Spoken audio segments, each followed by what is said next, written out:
Total Wine wouldn't let me buy wine after driving 60 miles because they needed to see the ID of someone I didn't even know.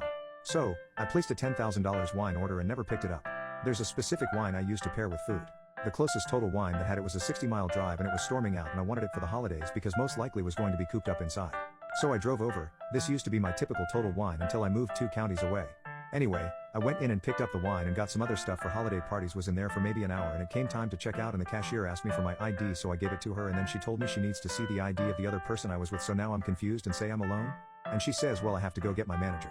So he came out to tell me that she told him I was with someone and they needed to come back and bring their ID or they wouldn't sell it to me. I told him I wasn't with anyone.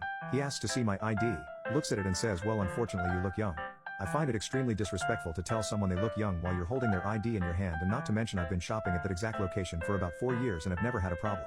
So I told him about how I drove there and have been shopping there for years and that I even have a second form of ID, and he was just kind of giggling and saying no. So I left very angry and it was late around 9